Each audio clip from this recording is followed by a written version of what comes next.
I'm Jason Rentner with ProFootballHOF.com, and I'm talking with Buffalo Bills legendary quarterback and Gold Jacket Jim Kelly. Jim, thanks for taking the time to talk with me today. My pleasure. Thanks for having me on. Now, I recently saw a video of you throwing some passes. Are you feeling like your normal self again?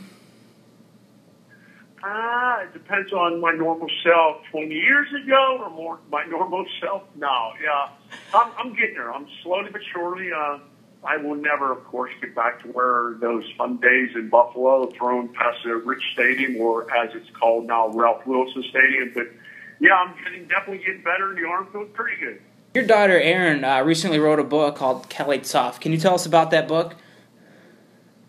Well, it's not really a book about my fight with cancer. It's how she came upon how she had to beat Kelly Tough and how it all came down to when I was fighting cancer at the end. But Jason, it started pretty much back when, she was brought up.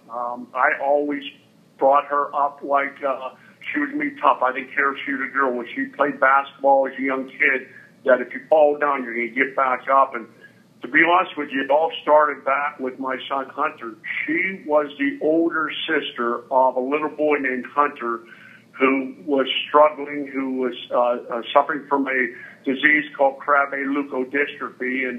And she saw how tough he was and how what he battled through and how she learned through that and saw his fight and his struggles and how strong he was through all that. And then, of course, as I mentioned earlier, about how I brought her up, that even though she's a girl, she's going to be a tough Kelly girl. She's going to give a firm handshake. She's going to look somebody in the eye when she talks to them that, when she falls down, she'll get back up. Because there's many times where she'd fall down, and I said, get up, you'll be all right. And, of course, Mommy runs over, you all right, you all right? And I'm like, don't do that. If she was hurt, if she really fell hurt, I would be the first one over there. But when they fall down and they get a wee little boo-boo or they don't get a boo-boo, it's like, get up, you'll be all right. I didn't care that she was a girl. Even though she's a complete 100% lady, she's a tough lady. And she's a Kelly. And that's the way I brought her up. And that's how, when she was on the basketball court, I always told her, don't let people push you around. I said, if they do, you know how to block out, box out, don't box out. Box out like you're strong, that it's going to take something to get through you. And, of course, she wound up, scoring over 1,000 points in high school, and she became tough. And then all of a sudden, the fight that I went through with cancer for the last couple of years, how she saw how I was fighting through that, but she saw also how she had to be strong for me, how she had to be Kelly Tough for me, because she saw everything I was going through and how her faith brought her through it all, and all the things that she learned since she was a little girl, how that applied to where she was at now, and how I thank the good Lord every day that I had a daughter like her, because every time she walked into my hospital room, every time I was ever around her, she walked in with an attitude that she was going to make a difference in my life, that she was going to make me feel better at that moment. And I just cannot be any more proud of my daughter than I am of my daughter, Erin. You don't see that too much in a person at her age, to see that type of maturity. No, you don't. 19 years old, writing a book, and as a matter of fact, after only a month's time, it's a New York Times bestseller. So from now on, every book that she does write, it will have on the cover New York Times best-selling author Erin Kelly, which is pretty cool. For a 19-year-old, and I just urge everybody out there to grab a copy of it, because we all go through things in our life, and it's the attitude that you have towards it. How can you turn that negative into a positive? How can you make somebody else's day better?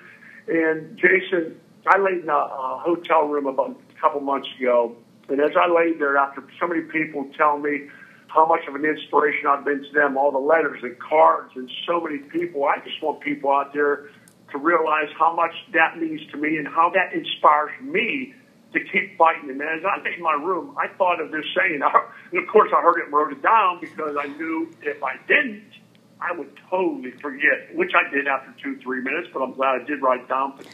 It's this: make a difference today for someone who is fighting for tomorrow. Really think about that. Make a difference today for someone who is fighting tomorrow. As I stated before, my daughter Erin, my wife Jill, my other daughter Cameron, my brothers, my buddies, when they walked into my hospital room, they walked in with an attitude that they were going to make a difference in my life.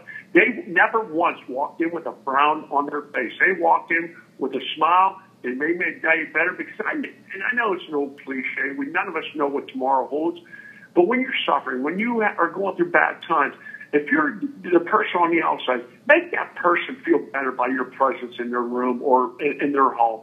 And that helped me so much. And I just want to thank so many people out there for their prayers. And so many people would send me cards and letters, and I tried to read them all. And I've read probably the majority of them, unless I skipped past a couple, which I don't know if I did. I don't think I did.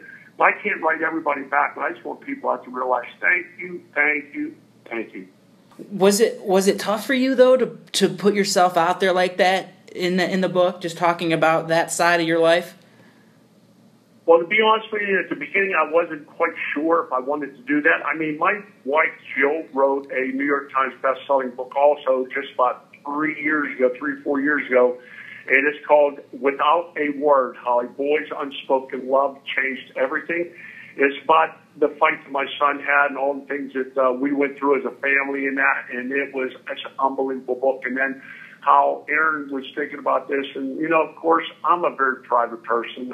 You know what, you play the game of football, you play professional sports in general, and when you get out, you want to be able to do your thing and not have to worry about everybody else. But my wife said, Jim, you know, as much as you inspired people before, you need to do the same now. And it didn't take me very long to realize that my wife was right, that we needed to let more people know, because if we're helping people by telling them my story and how to never give up and keep fighting, then it definitely is worth it. And it's been worth it hundredfold. It really has, because I cannot count how many people have come up to me and said that, you know, their son or their daughter is really fighting now because they saw the fight you had, or their brother or their dad. And we start hearing those things, then you realize that, okay, now I know why I went more into the social media part of it, why my wife did, because she told me that we need as many people praying for me as possible. Because, to be honest with you, Jason, I really didn't know how bad I was.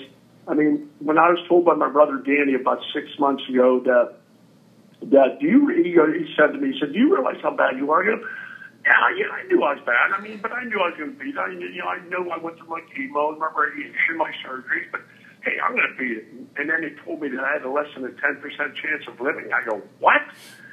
And I go, why didn't you tell me? And he goes, how do you say it? He said, would have you really wanted to know? And then the more I thought about it, like, no, you're right. I wouldn't have. He said, because the way you were fighting, there's no way we wanted to change one more thing that you were doing. We knew that if you mentally knew that you could beat this, you were going to beat it. And that's the attitude that you want people to have. And no matter what you do in life, it's about your attitude. And, you know, you listen to what Jimmy B, what he says, and Stuart Scott and all the people out there that fight, they never, ever get it. But the thing about it is, they've surrounded themselves with good quality people that will make a difference in their life. Well, we thank you so much for putting yourself out there like that, and for inspiring all of us to never give up and to always keep fighting no matter what the odds are. It's just truly inspirational. So again, we thank you so much for doing that. Oh, I appreciate it. I look forward to getting down there to Canton, to the Hall of Fame. My guy, Bill Polian, is going in this year. So that's going to be, let me see, there's me, Bruce Thurman, Andre, James Lofton, Marv Levy, Ralph Wilson, now Bill Polian. That's 8 from our era that has went into the Hall of Fame from our year. So I'm very proud of that, and I can't wait, because Bill Polian was not only a great executive, as he got 6-time executive of the year, but he was a great man. He understood what it was to talk to somebody, to sit somebody down, to go over sometimes when you're going through, you know, tough times off the field. That if you had a problem, you could go to Bill. You could talk to him like a father, like a brother. So I love the guy to death, and I'm glad to see him going to the Pro Football Hall of Fame, not only representing the Buffalo Bills, but also the Indianapolis Colts and the National Football League. Well, you've said it before, too, that no teams are going to be able to do what you guys did. I mean, 4 Super Bowls in a row is incredible, and just the talent that was around you guys. No, the thing is, the more we're removed from those years, the more people realize what we accomplished. And I've had writers, I've had people come up to me and say, you know what, I was one of those guys that didn't want you guys to come back. And I'm like, and they said, now that we're removed from those years, I look back at what you guys accomplished. You know, yeah, we didn't win anything, but what we accomplished, it was so remarkable because we never, ever gave up. The resiliency that our football team had. And, I mean, I always knew physically Andre and Bruce and Ken Hall, Will Wolford, all those guys would work very, very hard physically. But I wasn't sure about everybody mentally, not just those guys, but, you know, everybody. I mean, me especially. I mean, I'm a quarterback. I'm the quarterback leading this team. You had to be mentally focused on the following year. How do you forget, but how do you learn from it? But we had the greatest leader of them all. We had Marvel Lee. So I was very blessed to have a great man that led our whole football team to a thing that exactly it will never be done again, win or lose. And I'm just so proud to say I am a Buffalo Bill. Absolutely. We look forward to seeing all of you guys back here. When you come back here, too, you're going to bring some books to sell? We'd love to host you there for the book tour. I would love to, but not to negative. I get so many things I'm doing at the Hall of Fame. That's one thing I won't be able to do is sit there and write for 3 hours. So I'm just thank the good Lord that I'll be able to be there, and I'm slowly but surely getting my strength back and getting all those things back. It does take time, but I just urge anybody out there. I mean, Amazon, Barnes and Noble, they have the book that's called Kelly Tough, written by my daughter Erin, a 19-year-old, and it is a best-selling book now, New York Times bestseller. And I'm telling you, it is a life changer, and I'm just so blessed to call Erin Kelly my daughter. Folks, make sure you check out Kelly Tough and come see Jim and the other Gold Jackets on August 8th during the enshrinement ceremony. Tickets are still available at profootballhof.com/tickets. Thanks again, Jim, for taking the time to talk with me today. Oh, my pleasure. Thank you. And I look forward to coming down and seeing all the people from the Hall of Fame. I love coming back because there's nothing but class, and Canton knows how to throw a party.